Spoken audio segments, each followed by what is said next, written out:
Hello Jolinatics! For today's video, meron na naman kaming na-discover at i-share sa inyong Pinoy food resto na nag-originate pa sa Cavite City. Dito nga ay nag-offer sila ng ilan sa mga paborito nating Filipino food na bukod sa reasonable ang price talaga namang kalidad na pwede mapasimpleng kainan man or handaan. At eto nga yung Lago de Dalahican na located dito sa second floor ng Robinson's Place, General Trias, Cavite. Madali nyo lang sila makikita, bali nandito sila sa may Alfresco Hall at pag nakita nyo yung Bingo Extreme ay katapat lang sila nyan. And pagpasok nyo naman, it's a mix of modern resto bar and cafe yung design ng kanilang interior.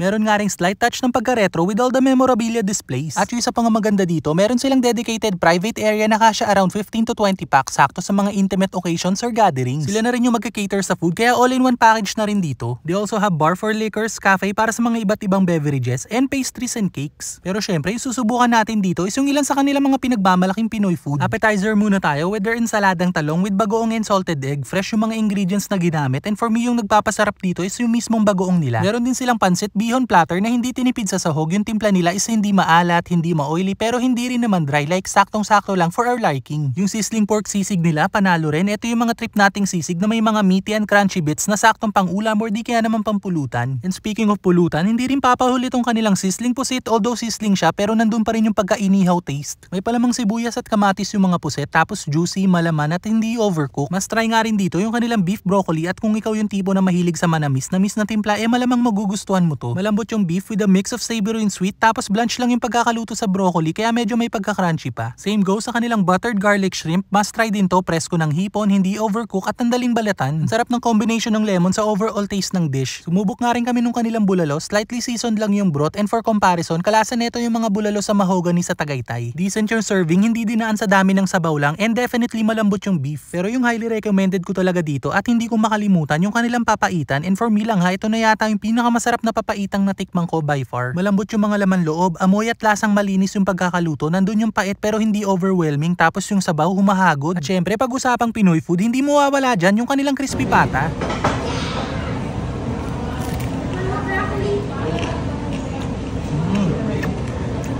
Sarap.